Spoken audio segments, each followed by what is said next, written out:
मेरे प्रिय भाई और बहनों, पवित्र ग्रंथ बाइबल को हम ईश्वर की प्रतिज्ञाओं का ग्रंथ कहते हैं और ईश्वर की आज्ञाओं का भी ग्रंथ कहते हैं। पवित्र ग्रंथ बाइबल के द्वारा ईश्वर ने हमें बहुत सारी आज्ञाएं दी हैं, लेकिन 10 आज्ञाएं हमारे लिए बहुत ही अनमोल हैं और सार्वभौमिक है, सबके लिए। उन 10 आज्ञाओं में से एक आज्ञा है, झूठी गवाही मत दो। झूठी गवाही मत दो। पुराने जमाने में और आज भी लोग पैसों पर खरीदे जाते थे ताकि वे झूठी गवाही दें, झूठे गवाह बने। लोगों पर झूठा इल्जाम लगाया जाता था और गवाही के लिए लोगों को पैसा देकर बुलाया जाता था और जो गवाही देते थे और वे लोग फंस जाते थे। हम राजाओं के पहले ग्रंथ की अध्याय 21 में पढ़ते हैं, राजा आहाब नाबोद नामक एक व्यक्ति की दाखबारी लेना चाहता था, लेकिन नाबोद उस दाखबारी को देने से इनकार करता है क्योंकि वह उनके पुरखों की दाखबारी थी, पुरखों से मिली थी। राजा आहाब दुखी हो जाता है। रानी को पता चलता है तो रानी ने क्या किया, रानी ने लोगों से कहा कि तुम एक सभा बुलवाओ और सभा में नाबोद को भी बुलवाना और वहां पर 2 गुंडों को खड़ा कर देना जो नाबोद के विरुद्ध गवाही देंगे और इस प्रकार नाबोद की हत्या की जाएगी। ऐसा ही हुआ। सभा में 2 गुंडे खड़े हो गए और उन्होंने कहा कि नाबोद ने ईश्वर का अपमान किया है और राजा का भी अपमान किया है, और लोगों ने पत्थरों से नाबोद को मार डाला और राजा आहाब ने नाबोद की दाखबारी को हड़प लिया, अपनाया। झूठी गवाही। प्रभु यीशु की मृत्यु के बारे में हम सुसमाचारों में पढ़ते हैं कि धर्म गुरुओं ने झूठे गवाह बटोर लिए, इकट्ठा किए, पैसा दे देकर उनको झूठी गवाही देने के लिए मजबूर किया गया यीशु के विरुद्ध, और इस प्रकार यीशु को क्रूस पर चढ़ाया गया, मार डाला गया। प्रभु कहते हैं झूठी गवाही मत दो। सीधी सादी बात है, आज के जमाने में भी ये होता है। आज के जमाने में भी झूठी गवाही दी जाती है। इतने सारे लोग हैं जो झूठी गवाही देते हैं। इतने सारे निर्दोष लोग कैद खाने में पड़े हैं, उनके विरुद्ध झूठी गवाही दी गई है। कई साल पहले की बात है, हमारे उत्तर भारत के एक शहर में मैं कार्यक्रम के लिए गया हुआ था और वहाँ की सेंट्रल जेल को विजिट करने का मौका मिला, और वहाँ के अधिकारी ने कहा कि यहाँ पर जो कैदी हैं उनमें से 25 से 35% कैदी निर्दोष हैं। हम विश्वास नहीं कर पा रहे थे। 25 से 35% कैदी निर्दोष हैं, उन पर झूठे इल्जाम लगाए गए और उनके लिए झूठी गवाही दी गई। आज भी झूठी गवाही दी जाती है। लोग सत्य को छिपाते हैं, झूठ बोलते हैं। इस नियम का अर्थ क्या है, तात्पर्य क्या है? प्रभु स्पष्ट शब्दों में बताते हैं, झूठ मत बोलो। इस नियम का अर्थ और तात्पर्य झूठ मत बोलो। हम कितनी आसानी से झूठ बोल लेते हैं आज, है ना? कोई भी कुछ भी बोलता है, पूछता है, आसानी से अपने को बचाने के लिए, अपने फायदे के लिए, नाम बचाने के लिए हम आसानी से झूठ बोल लेते हैं। पैसा प्राप्त करने के लिए लोग झूठ बोलते हैं, झूठे प्रमाण पत्र बनाते हैं, झूठी डिग्री बनाते हैं। पद प्राप्त करने के लिए, सत्ता प्राप्त करने के लिए लोग झूठ बोलते हैं। अधिकार प्राप्त करने के लिए लोग झूठ बोलते हैं। अन्य अन्य कई कारणों के जरिए कारण वे झूठ बोलते हैं, आसानी से झूठ बोलते हैं। विशेष करके आज के जमाने में जहां बेईमानी का बोलबाला है, जहां भ्रष्टाचार है, यहां पर तो सच बोलने वाले विरल हो गए हैं। झूठ का बोलबाला है। आज के जमाने में लोग झूठ पर झूठ बोलते जाते हैं। आज हम मनन चिंतन करेंगे कि प्रभु इसके बारे में क्या कहते हैं। हम पढ़ेंगे सूक्ति ग्रंथ के अध्याय 6 वाक्य 16 से। वहां पर हम पढ़ते हैं, प्रभु 6 बातों से बैर रखता, और 7 बातों से घृणा करता है, उसमें से एक है झूठ बोलने वाली जिह्वा। वचन में लिखा हुआ है, सूक्ति ग्रंथ अध्याय 6 वाक्य 16 से 19 तक, प्रभु 6 बातों से बैर रखता और 7 बातों से घृणा करता है। घमंड भरी आंखें, झूठ बोलने वाली जिह्वा, निर्दोष रक्त बहाने वाले हाथ, कपटपूर्ण योजनाएं बनाने वाला हृदय, बुराई की ओर बढ़ने वाले पैर, असत्य बोलने वाला झूठा साक्षी और भाइयों में झगड़ा लगाने वाला व्यक्ति। प्रभु ऐसे लोगों से घृणा करते हैं। प्रभु झूठ बोलने वाली जिह्वा से घृणा करते हैं, वचन में लिखा हुआ है।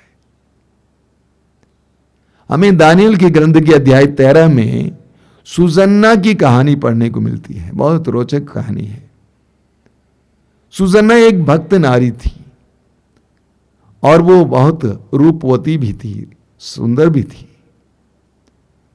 और इस्राएल के 2 न्यायाधीश, न्यायकर्ता जो बुजुर्ग थे, उसके शारीरिक सौंदर्य से मोहित हो जाते और वे उसके साथ गलत व्यवहार करना चाहते थे, रमण करना चाहते थे, लेकिन सुजन्ना इनकार करती है।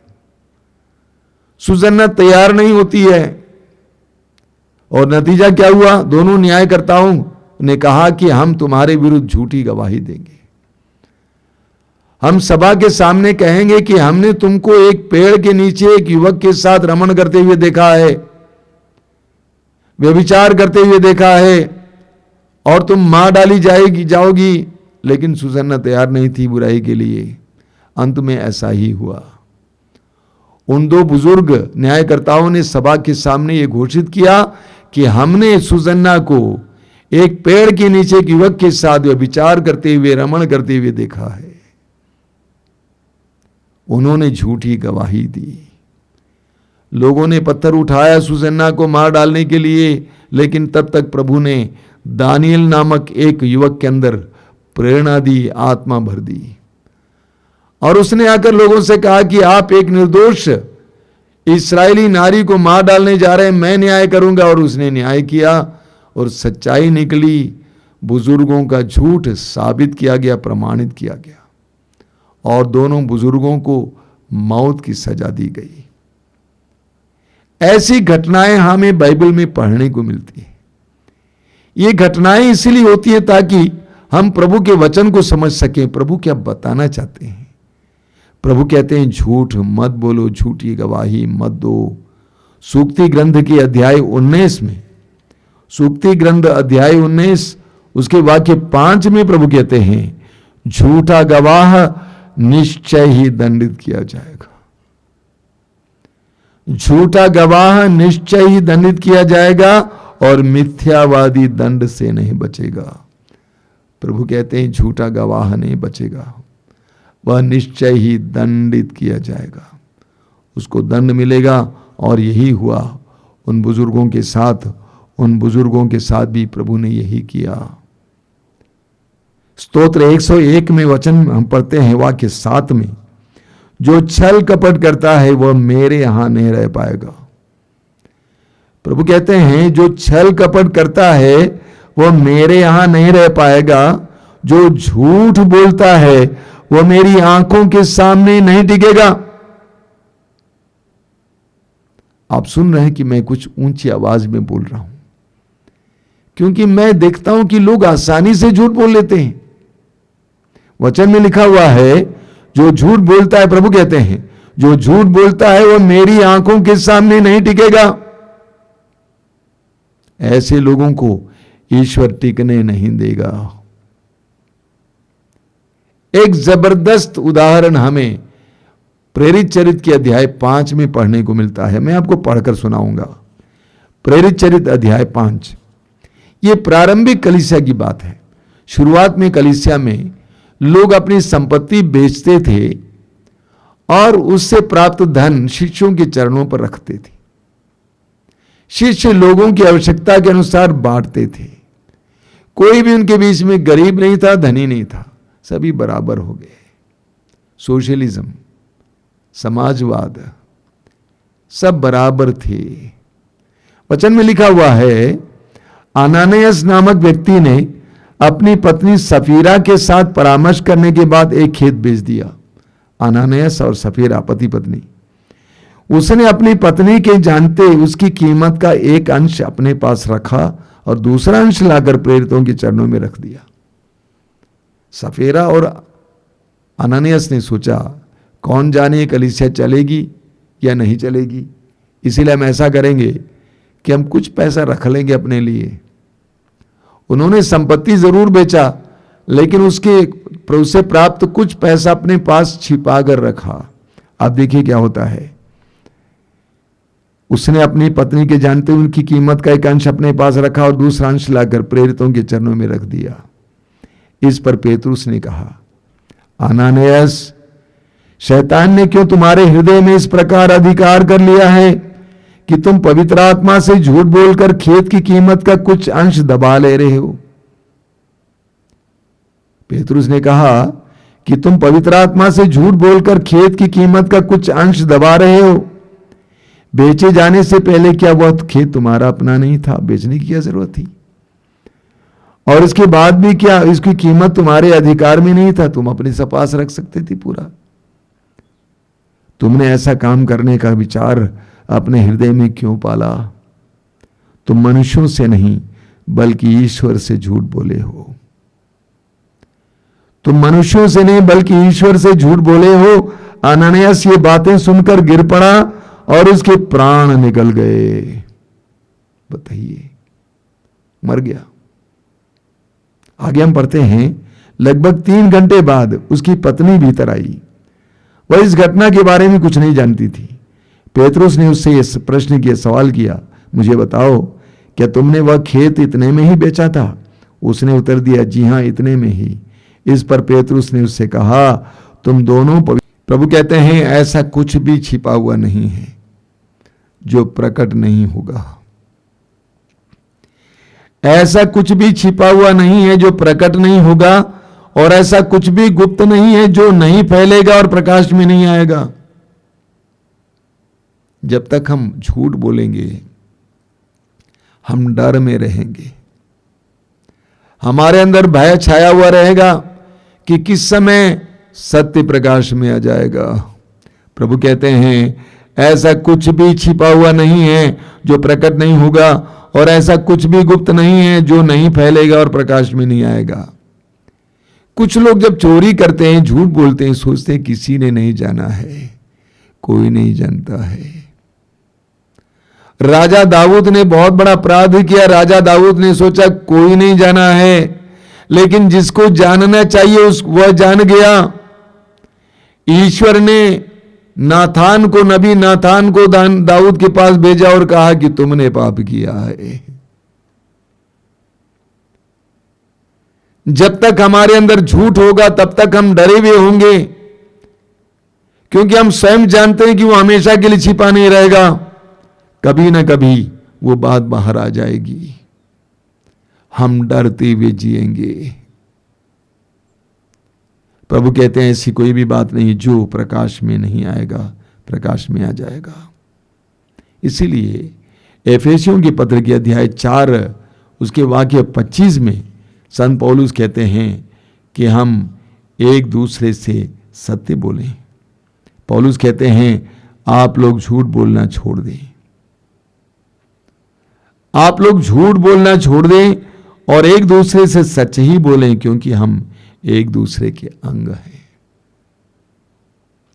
आप झूठ बोलना छोड़ दें, एक दूसरे से सच ही बोलें, क्योंकि हम एक दूसरे के अंग हैं। हम विश्वासियों को झूठ बोलना छोड़ना चाहिए। हम सत्य के मार्ग पर आए हैं, हमें झूठ बोलना छोड़ना चाहिए। लालच में पड़कर हमें झूठ बोलना छोड़ना चाहिए। चंद पैसों के लिए झूठ बोलते हैं, झूठ बोलना चाहिए, छोड़ना चाहिए। हमें राजाओं के दूसरे ग्रंथ में एक और उदाहरण मिलता है। राजाओं के दूसरे ग्रंथ के अध्याय 5 में हम पढ़ते हैं, आराम का सेनाध्यक्ष नामान कोढ़ी था, लेकिन उसकी दासी एक यहूदी थी और उसने अपनी मालकिन से कहा कि काश हमारे मालिक इस्राएल में नबी एलीशा के पास जाते तो चंगी हो जाती। और उस दासी की बात को मानकर आराम का सेनाध्यक्ष नामान एलीशा के पास आता है। एलीशा ने उसे कहा कि तुम जाकर 7 बार यरदन नदी में डुबकी लगाओ, तुम चंगी हो जाओगे।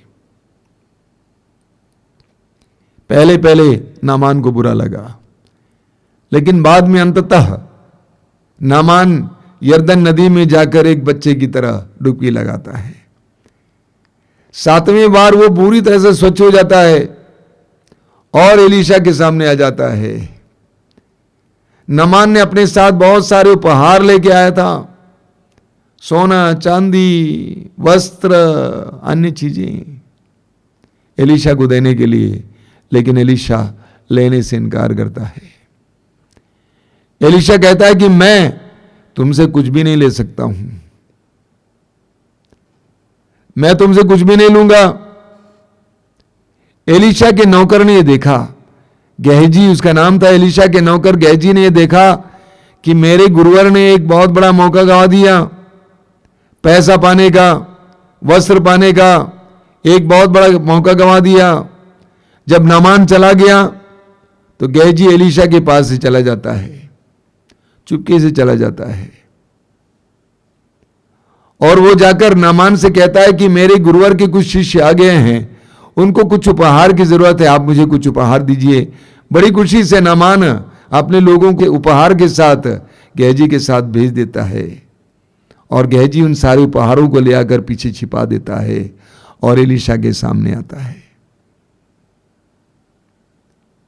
एलीशा ने गहजी से पूछा, तुम कहां से आए हो? एलीशा ने गहजी से पूछा, तुम कहां से आए हो? गहजी छिपाता है, झूठ बोलता है, और मालूम क्या होता है? एलीशा ने कहा कि तुम्हें वही रोग मिलेगा जो नामान का रोग था। उस समय से गहजी कोढ़ी बन जाता है। फिर मैं कहता हूं, यह घटना क्या के लिए लिखा गया है? आप और मेरे लिए लिखा गया है। यह घटना आप और मेरे लिए लिखा गया है। झूठ बोलने से हमारे साथ क्या होता है, इसको बताने के लिए एक घटना बताया गया, लिखा गया है। हम पढ़ेंगे सूक्ति ग्रंथ के अध्याय 12 में, सूक्ति ग्रंथ अध्याय 12 में बहुत सुंदर वचन है। उसके वाक्य 22 में, प्रभु को झूठ बोलने वालों से घृणा है। शब्दों का ख्याल कीजिए, प्रभु को झूठ बोलने वालों से घृणा है, किंतु वह सत्य बोलने वालों पर प्रसन्न है। प्रभु को झूठ बोलने वालों पर घृणा है, किंतु वो सत्य बोलने वालों पर प्रसन्न है। पवित्र बाइबल हमें सिखाती है ईश्वर सत्य है। प्रभु यीशु ने स्वयं कहा कि मैं ही सत्य हूं, मार्ग, सत्य और जीवन मैं हूं। प्रभु यीशु सत्य है, ईश्वर सत्य है। जो यीशु का शिष्य है वो कभी भी झूठ नहीं बोल सकता है। जो यीशु का शिष्य है वो कभी भी बेईमानी नहीं कर सकता है, बेईमानी का साथ नहीं दे सकता है। एक बार की बात है, एक बार हम अपने आश्रम के कुछ अगुओं के साथ बैठे हुए थे और उनको करीब पौन घंटे की शिक्षा दे रहा था मैं, ईमानदारी पर। बहुत कठिन था, लोग मुश्किल से सुन रहे थे, क्योंकि आज के जमाने में ईमानदारी कहीं देखने को नहीं मिलती है। और लोगों ने ये ठान लिया, सोच रखा है कि यही रास्ता है। सभी लोग झूठ बोलते हैं, हम भी झूठ बोलेंगे। सभी लोग बेईमानी करते हैं, हम भी बेईमानी करेंगे। आज संसार का ये संस्कार हो गया है, ये संसार का संस्कार हो गया है, झूठ बोलना, बेईमानी करना, भ्रष्टाचार। तो मैंने पौन घंटे की शिक्षा दी। उसके बाद एक भाई जी ने मुझसे कहा, स्वामी जी एक बात बोलें। मैंने कहा बोलिए। उन्होंने कहा 25% डिस्काउंट दे दीजिए। 25% डिस्काउंट दे दीजिए। और मैं आज ये बताना चाहता हूं, यहां पर 1% भी डिस्काउंट नहीं है।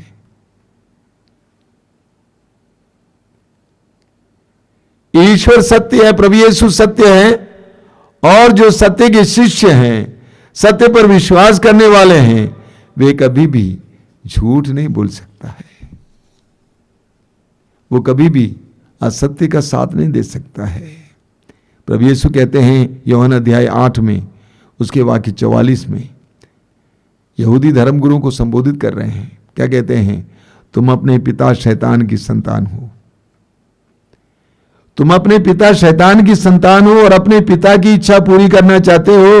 वो तो प्रारंभ से ही हत्यारा था, उसने कभी सत्य का साथ नहीं दिया, क्योंकि उसमें कोई सत्य नहीं है।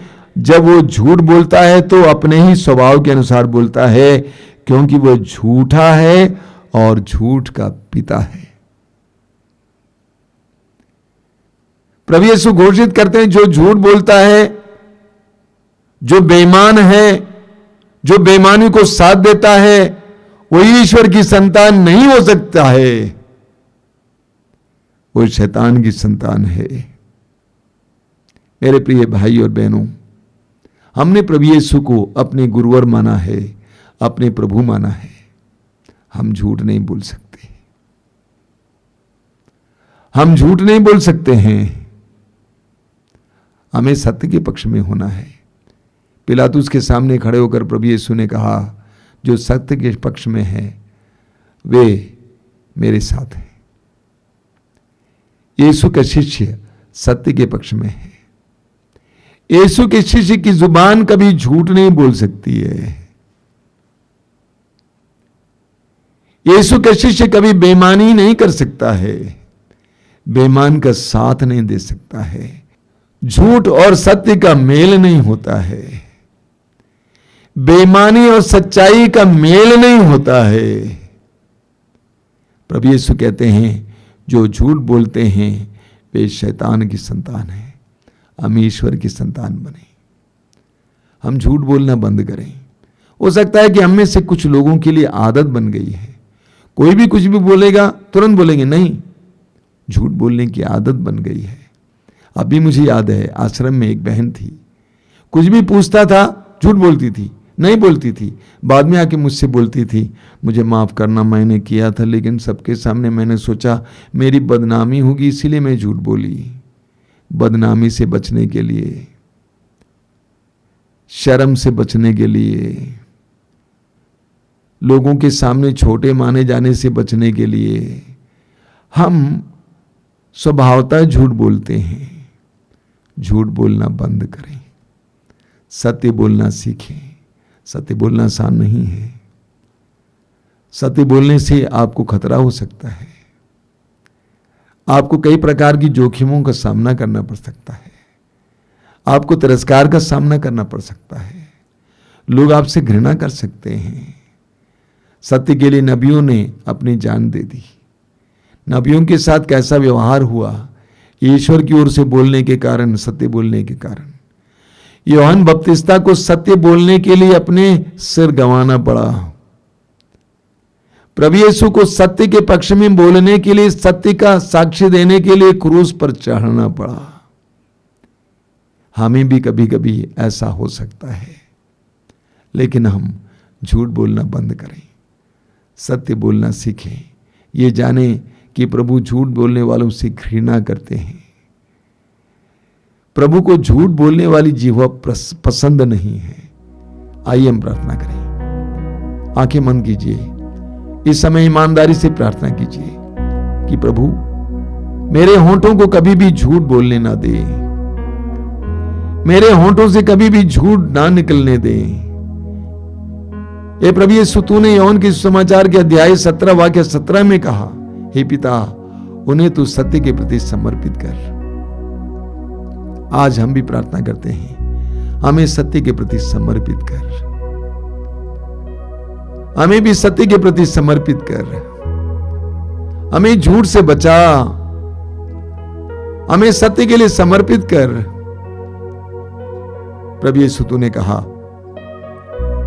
मार्ग, सत्य और जीवन मैं हूं, तू सत्य है। जो तेरे साथ चलता है वो कभी झूठ नहीं बोल सकता है, बेईमान नहीं हो सकता है। हमें हिम्मत दीजिए, सहारा दीजिए। प्रभु यीशु इन वचनों को सुनने वाले मेरे भाई बहनों को आशीर्वाद दीजिए, उनको साहस दीजिए, उनको सच्चाई के प्रति झुकाव दीजिए। तूने अपने वचन में कहा, यूहन्ना अध्याय 15 वाक्य 3 में, जो शिक्षा मैंने तुम्हें दी है उसके द्वारा तुम शुद्ध किए गए हो। यूहन्ना के सुसमाचार के अध्याय 6 वाक्य 63 में तूने कहा है, जो शिक्षा मैंने तुम्हें दी है वही जीवन और आत्मा है। स्तोत्रकार कहता है, स्तोत्र 119 वाक्य 11 में, मैंने तेरी शिक्षा को अपने हृदय में संचित रखा, जिससे मैं तेरे विरुद्ध पाप ना करूं। प्रभु यीशु पवित्र आत्मा के द्वारा हमें साहस दीजिए, सत्य के साथ खड़े होने के लिए हमें धैर्य दीजिए, ताकि सच्चाई हम बोले, हम बेईमानी का साथ ना दें।